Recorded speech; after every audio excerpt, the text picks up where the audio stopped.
सारे जहां से अच्छा हिंदुस्तान हमारा, हम बुलबुले हैं इसकी ये गुलसिता हमारा। আজ গোটা ভারতবাসী দেখলো ৬৬তম স্বাধীন সূর্যকে। আজ ভারতবর্ষের বুকে এই সূর্যের উদয় দেখার সময় একটা কথাই মনে হচ্ছিল, আমরা যেন কখনো ভুলে না যাই সেই বীর যোদ্ধাদের কথা, যাদের হাত ধরে পরাধীনতার শৃঙ্খল ভেঙে আমরা পেয়েছিলাম মুক্ত ভারতকে। তাই শুরুতেই সেই বীর যোদ্ধাদের উদ্দেশ্যে স্যালুট। সঙ্গে আছে গুলশান। গুলশান, তোমাকেও স্বাগত জানাই আমাদের এই স্বাধীনতা দিবসের দিনটা। Thank you Rajanna. নমস্কার দর্শকগণ। আজকের এই এত বড় দিনে আমাদের সৌভাগ্য যে আমাদের প্রোগ্রামের টেলিকাস্ট হচ্ছে। আমরা সবসময়ই আপনাদের সঙ্গে কথা বলি সাজগোজ নিয়ে, গয়না নিয়ে। আজকের আমাদের এত বড় সৌভাগ্য যে আমরা স্বাধীনতা নিয়েও কথা বলার একটা সুযোগ পেয়েছি। নিশ্চয়ই এই স্বাধীনতাটা পেতে গিয়ে আমাদের অনেক লোকেরা এত নিজেদের বলিদান দিয়েছেন, অনেক কষ্ট সহ্য করেছেন। আমরা এই যে স্বাধীনতাটা আজকে উপভোগ করতে পারছি, ওনাদের বলিদানটা যেন আমরা ভুলে না যাই। আমাদের নেক্সট জেনারেশন যাতে সেই জিনিসটা জানে, তার মহত্বটা জানে, তার দায়িত্বটা আমরা পালন করতে হবে। আমরা নিজেরাও মনে রাখতে হবে, আমাদের নেক্সট জেনারেশনকেও মনে রাখতে হবে। খুব ভালো কথা বলেছো গুলশান। তো আজকে এই সুন্দর দিনটায় তাদেরকে আরো একবার শ্রদ্ধা জানিয়ে আমরা আজকে কি দেখছি সেটা যদি একটু বল। আজকে আমি একটা সুন্দর দিনে আমি খুব সুন্দর জিনিসের একটা কালেকশন নিয়ে এসেছি। মানে সেখানেও শুভ্রতার ছোঁয়া থাকছে, সেখানেও একটা শান্তির ছোঁয়া থাকছে। একদম, সেজন্য আমি আজকে একটা মুক্তর একটা খুব সুন্দর একটা কালেকশন নিয়ে চলে এসেছি। পার্ল যেটা মুক্ত, ওটাকে আমরা খুব একটা স্পেশাল ট্রিট করি, একদম স্পেশাল ওকেশন। মুক্ত বলতেই একটা খুব কি বলা, পবিত্র জিনিস হিসেবে মুক্তকে ট্রিট করা হয়। সেজন্য আমি আজকের দিনে পার্লের আমাদের যে নতুন কালেকশন এসেছে সেগুলো দেখাচ্ছি। আমি শুরুতেই এই জায়গাটা থেকে স্টার্ট করতে চাইছি। খুব সুন্দর সেট। আচ্ছা, এটা কি তোমার চোকার আর সীতাহারের যে স্টাইলটা, এটা কি দুটো একসাথে নাকি দুটো আলাদা আলাদা? না, দুটো আলাদা আলাদা। এটা তোমার অনেকে ধরো গলায় অন্য কিছু পরলো, তার সঙ্গে একটা সীতাহার প্যাটার্নে সেরকম পড়তে চাইলে সেটা পড়ছে। কিন্তু পুরো সেটটাই যদি কেউ পার্লের পড়তে চাইছে, তাহলে সেই ক্ষেত্রে আপনি ওপরে একটা চোকার পড়তে পারছেন, তার সঙ্গে আপনি সীতাহারের সেটটা নিতে পারছেন। তার সঙ্গে তো কানের রয়েছে, ওটা সেটে তুমি রেখেইছো। তবে নতুনত্ব দেখলাম, এই ওয়াটার ড্রপস এর মতো তুমি কিছু স্টাইলিংটা রেখেছো নিচের দিকটায় পার্লের সাথে। ড্রপসটা দিলে কি হয়, ওটার যে বিউটিটা, তার মধ্যে যে একটা তোমার গ্রেসটা চলে আসে, সেই জিনিসটা এই ডিজাইনটা তুমি দেখছো, আমি এর আগে দেখাইনি। এটা একদম টোটাল নিউ ডিজাইন। একদমই তাই। আমাদের শোরুমে খুব শিগগিরই এটা अवेलेबल হবে। এবং তোমার সামনে যে সেটটা রয়েছে ব্ল্যাক পার্লের উপরে, ব্ল্যাক পার্লও কিন্তু খুব এলিগেন্ট লাগে পরলে এবং গ্রেসফুল। তো সব পার্ল পরা মানেই কিন্তু লুকিং ওয়াইজ সবসময় গ্রেসফুল লাগে, কিন্তু ব্ল্যাক পার্ল কিন্তু একটা আলাদা ব্যাপার রয়েছে। মানে একটা কর্পোরেট জায়গাতে পার্লও চলতে পারে, ডেফিনেটলি চলতে পারে, কিন্তু ব্ল্যাক পার্ল একটু রাতের কোনো পার্টিতে গেলে হয়তো একটুখানি অর্নামেন্টসটা চেঞ্জ করার সুযোগ পেলে দেন তুমি ব্ল্যাক পার্ল পরলে এরকম একটা মানে সেটিং এর একটা পেন্ডেন্টের সঙ্গে খুব ভালো দেখাচ্ছে জিনিসটা, খুব ভালো। এবার তুমি ব্ল্যাক সবসময় দেখো শুধু গয়নাটা একটা সুন্দর গয়না পরে নিলাম, তাতেই কিন্তু দ্যাট ইজ নট ইনাফ। তার সঙ্গে একটা সুন্দর সাজ, একটা সুন্দর ড্রেস, সেটা কিন্তু খুব ম্যাটার করে। কমপ্লিট সাজ, একটা ড্রেস, আমার যে ড্রেস আপটা, তার সঙ্গে আমি যে গয়নাটা পরছি, তার এই দুটো জিনিস যখন একজন আরেকজনকে কমপ্লিমেন্ট করবে, তখনই তুমি 100% মনে হবে যে না, আমি ভালো সাজ, খুব ভালো সাজ করেছি। তো সেরকম তুমি ব্ল্যাক পার্ল যদি পরতে যাও, এবার ব্ল্যাক পার্লের সঙ্গে সেই কালারটা কিন্তু খুব চুজি তুমি হতে হবে কালার নিয়ে। এবার তুমি একটা রেড কালারের শাড়ির সঙ্গে এবার তুমি ব্ল্যাক পার্লটা পরছো, সেটা কিন্তু সুন্দর মানাবে। ব্ল্যাক হোয়াইটের কম্বিনেশনে কোনো ড্রেস পরলাম বা শাড়ি পরলাম, কোনো শাড়ি থাকলো, তার মধ্যে কোনো সিলভার টাচ আছে, তার সঙ্গে তুমি ব্ল্যাক সেট পরো, দারুণ একদম। আর তার পরের সেটটা একটু হেভি লুকের আছে বাট ডিসেন্ট। মানে পার্ল তো আমার সবসময় মনে হয় সোভার, ডিসেন্ট, মানে এর কোনো জুড়ি, মানে ডিসেন্সিটা তো পার্লের একটা ক্যারেক্টারিস্টিক। এক্স্যাক্টলি। তো এইটা আমি বলবো একটা নতুনত্বের ছোঁয়া রেখেছো এই সেটটার ক্ষেত্রে। তোমার দিক থেকে সেকেন্ড লাস্ট যেটা, তো আমি বলবো এটা ওর মধ্যে একটা ব্যাপার রয়েছে। এটা একটু আমার অন্যরকম লাগলো, নতুন ডিজাইন, নতুন কালেকশন। এটা রেঞ্জটা একটু বলবে তুমি? এটা তোমার 10 থেকে 11-র মধ্যে চলে আসছে। বাকি আজকে যে সেটগুলো আমি রেখেছি, এবার স্টার্টিং তোমার ধরো একটু হেভির দিকে, যেহেতু এবার 5000 থেকে তোমার 10-12-র মধ্যে আসছে। এই যে সীতাহার যেটা রয়েছে, এই সেটটা তোমার শুধু সীতাহারের যে সেটটা, এটা তোমার 12,000 এর মধ্যে আসছে। তার সঙ্গে সেপারেটলি চোকারের ওটার আলাদা প্রাইস। আচ্ছা, আর ব্যাঙ্গলস গুলো রেঞ্জ কি রকম? ব্রেসলেট গুলো, ব্যাঙ্গলস বা ব্রেসলেট এগুলো তোমার 700-800 থেকে স্টার্টিং আছে, 1000-1200 থেকে 2000 অবধি পাচ্ছ। আর তোমাদের শোরুমে গেলে অনেক দিকে অনেক শোরুম, সেখানে গেলে তো আপনারা ফুল রেঞ্জ পেয়েই যাবেন। একটু সময়ের জন্য আসেও, সুতরাং অল্প কিছু জিনিস নিয়ে আসার সুযোগ হয়। কিন্তু আজকে আমি একটা চিঠি পড়তে চাই, চট করে পড়ে দেবো কারণ সময়টা শেষ, এবং এরপরে আর একটা সারপ্রাইজ আপনাদের জন্য ওয়েট করছে। অনেকদিন ধরে আমরা বারবার দর্শকদেরকে বলছিলাম যে আপনাদের অভিজ্ঞতাটা, আপনাদের শিকের সঙ্গে যা এক্সপিরিয়েন্স আছে, কোনো ভালো গল্প থাকলে সেটা শেয়ার করতে। আলটিমেটলি আমরা সেই রেজাল্টটা আজকে পাচ্ছি। যে লিখেছে তার নাম মুনমুন, সে লেকটাউন থেকে পাঠিয়েছে এবং সে লিখছে, প্রিয় শিক, তোমাকে ঘিরে আমার জীবনের একটা ছোট্ট অথচ মন ছুঁয়ে যাওয়া ঘটনার কথা লিখছি আজ।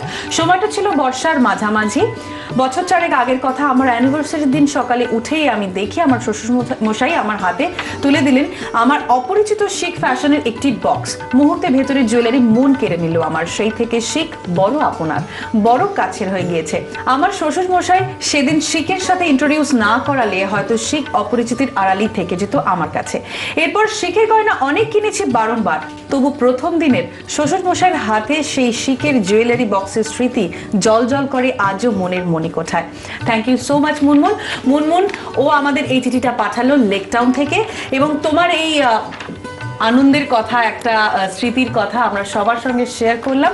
আশা করি এরকম ভাবে আরো অনেক কথাই আমরা শেয়ার করতে পারবো, সবটাই যদি শিকের সঙ্গে রিলেটেড হয়ে থাকে। মুনমুনের জন্য আমাদের তরফ থেকে একটা সারপ্রাইজ গিফট থাকছে, সেটা মুনমুনকে পাঠিয়ে দেওয়া হবে। আর আপনাদের জন্য আরো একটা সারপ্রাইজ থাকছে, সঙ্গে থাকুন। কে আসছেন আজকের গেস্ট হয়ে এই বিশেষ দিনটায়, সেটার জন্য দেখতে থাকুন সম্পূর্ণ শেখ অলংকৃতা। ফিরে আসছে একটা ব্রেকের পর। আজকে সম্পূর্ণ দেখো আজকে সম্পূর্ণ দেখো আজকে সম্পূর্ণ।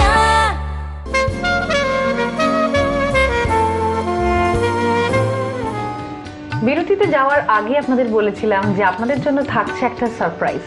আজকের দিনটাই আমাদের কাছে একটু স্পেশাল, তাই পেয়েছি স্পেশাল গেস্টকে, আর তিনি আপনাদের প্রত্যেকের পছন্দের মনের মানুষ। হ্যাঁ, সঙ্গে আছেন হৈমন্তী শুক্লা। তোমাকে স্বাগত জানাই। সঙ্গে আছে গুলশান হৈমন্তী, ও শিকের পক্ষ থেকে রয়েছে আমাদের সঙ্গে, এবং সুন্দর সবসময় আমাদের জন্য সুন্দর জিনিস নিয়ে আসে।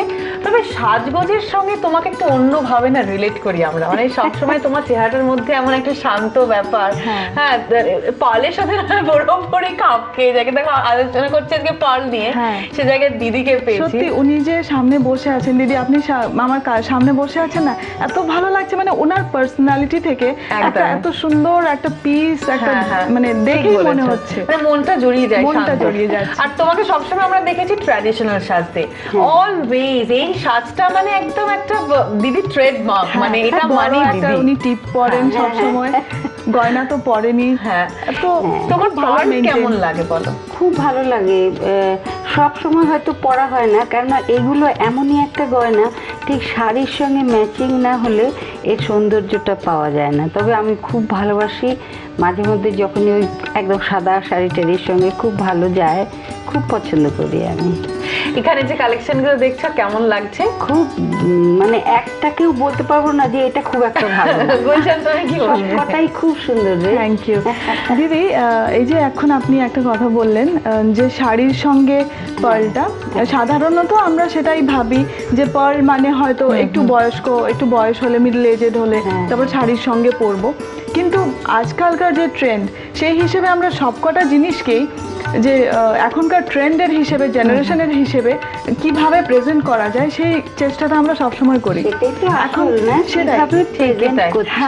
এখন দেখুন আমি সালোয়ার কামিজ পরে আছি, তার সঙ্গে কিন্তু আমি একটা পার্লের সেট পরে আছি। আর এখন অনেক রকম ডিজাইনের পেয়ে গেছে, স্লিক ডিজাইন বা গিফট আইটেম হিসেবে ছোট কাউকে একটা পেন্ডেন্ট টপস দিলাম, সমস্ত রকমের পেয়ে গেছে। তোমার শিখে এই পুরো রেঞ্জটাই থাকে, খুব কম রেঞ্জ থেকে তুমি চাইলে যত বেশি রেঞ্জ যেতে চাও পাবো সবাই। তবে আজকের এই দিনটায় যখন দিদিকে পেয়েছি, আমি নিশ্চয়ই দিদির কাছে শুনতে চাই, শুধু আমি কেন, আমরা সবাই শুনতে চাই তোমার কাছে কিছু একটা অদ্ভুত দিন, সেই দিনটায় তোমার মতো মানুষকে পাওয়া, এটা আমাদের কাছে আজকে স্বাধীনতা দিবসের দিন, তো আমি আমার সলিলদার একটা গান খুব মনে পড়ছে, আমারই রেকর্ড করা। সেদিন আর কত দূরে, সেদিন আর কত দূরে, যখন প্রাণের সৌরভে সবার গৌরবে ভরে, রবে এই দেশ ধন ধান্যে, শিক্ষায় জ্ঞানে মান্যে, আনন্দের গানে গানে সুরে, সেদিন আর কত দূরে। দেখো দিদি, সেই দিনটাকে তো আমরা পেয়েছি, কিন্তু এইটাকে এইভাবে তোমার যে গানের কথাগুলো, সেই কথাগুলোকে মিলিয়ে মিলিয়ে সারাটা জীবন ধরে বোধহয় আমরা রাখতে পারি, কিন্তু তার জন্য একটা দায়িত্ব নিতে হবে, বলো? নিশ্চয়ই। দিদি, তোমার কি মনে হয় যে তোমরা যে জেনারেশনে ছিলে তখন তোমরা যা যা দেখেছো, এখন আমরা একটা জেনারেশন প্লাস আমাদের পর আর একটা যেই জেনারেশন আসবে, নিশ্চয়ই অনেক কিছু ডিফারেন্স ফিল করো? অনেক পাল্টে গেছে, অনেক পাল্টে গেছে। সে আমাদের গান বাজনার জগৎ বলো, সাজগোজের দিক বলো, সব দিক থেকেই পাল্টে গেছে। তবু আমি মানে ব্যক্তিগতভাবে সবসময় ছোটদের অবজ্ঞা করা বা ছোটরা যা করছে সেটা ভালো নয় এটা ভাবি না। ওদের মধ্যেও এমন কিছু যেগুলো করছে সেগুলো আমরা জানতাম না, ওদের দেখে শেখা যায়। তো সময়টাও প্রায় শেষের দিকে, তুমি আমাদের মধ্যে এসছো, তোমার জন্য কিছু গিফট, মানে এটা মানে আমি কি বলবো, মানে এটা ধৃষ্টতা, গিফট না পেলেও হয়, কারণ তোমাদের সঙ্গে এইটুকু সময় বসে একটু আড্ডা দিলাম, গল্প করলাম, একটুখানি গান গাইলাম, আমার মানে কিন্তু আমাদের জন্য কিন্তু এটা যথেষ্ট। আমি সারাদিনও যদি ওনার পাশে বসে না ওনার গান শুনি তাও আমার মন ভরবে না। সারাটা দিন কেটে যাবে, দিনের পর রাত চলে আসবে, আবার নতুন দিন চলে আসবে, কিছুই আর শেষ হবে না। আমাদের দর্শকরাও, আমার পুরো বিশ্বাস যে ওনাদের মন ভরেনি নিশ্চয়ই। বাবারে, ওনারা আজও এত ফ্যান্স রয়েছে না, মানে তুমি ভাবতে পারবে না। সেটা আমরা মানে খুব ভালো প্রত্যেকে বুঝতে পারি, এখনকার জেনারেশন ছেলেমেয়েরাও যে ওনাকে কতটা পছন্দ করেন, কতটা ভালোবাসেন, সেটা তো বোঝাই যায়। দিদি, তোমার জন্য আমাদের প্রত্যেকের তরফ থেকে কিছু গিফট রয়েছে, সেগুলো একটু দিদির হাতে তুলে দিতে চাই। প্রথমেই যে জিনিসটা তুলে দিতে চাই, যেহেতু তুমি, তার সঙ্গে সঙ্গীত, তার সঙ্গে গান বাজনা, আর অবশ্যই মা সরস্বতী, যার কাছ থেকে আমরা কখনোই দূরে থাকতে পারি না। খুব সুন্দর তোমার হাতে সেই ছোট্ট উপহার, বাহ, প্রত্যেকের তরফ থেকে খুব সুন্দর। আরো একটা ছোট উপহার রয়েছে, এটা আমাদের প্রত্যেকের তরফ থেকে। Thank you, thank you, thank you. আরো একটা জিনিস দিতে চাই, এটাও তোমার জন্য, এবং শিখের তরফ থেকে গুলশান তোমার হাতে তুলে দিতে চাইছি ছোট্ট একটা গিফট, সেটাও। আজকে যেহেতু আমি পার্ল নিয়ে কথা বললাম, পার্ল দেখালাম, তোমার পার্সোনালিটি হিসেবে তোমার আশা করছি তোমার পছন্দ হবে একটা পার্লের সেট তোমাকে শিখের তরফ থেকে। খুব সুন্দর, থ্যাংক ইউ, থ্যাংক ইউ, খুব ভালো, আমার প্লেজার, খুব সুন্দর। খুব ভালো লাগলো। প্রথমত আজকের এই বিশেষ দিন, ভালো থাকার দিন, এবং আগামী দিনে ভালো থাকবো, সবাইকে নিয়ে ভালো রাখবো, এই প্রমিস করার দিন। আমাদের এই স্বাধীনতা যেটা আমরা পেয়েছি সেটাকে সুন্দরভাবে রাখবো আর নিজের দেশটাকে সুন্দরভাবে সাজিয়ে তুলবো। এই দিনটায় তুমি আছো যখন সঙ্গে, তখন শুরুটা যেরকম ভাবে হলো, শেষটাও সেভাবেই হবে। দুকল। ও আমার দেশের মাটি, তোমার পরে ঠেকাই মাথা, তোমাতে বিশ্বময়ী, তোমাতে বিশ্বময়ের আঁচল পাতা, ও আমার দেশের মাটি, তোমার পরে ঠেকাই মাথা। ধন্যবাদ দিদি। আজকে সম্পূর্ণ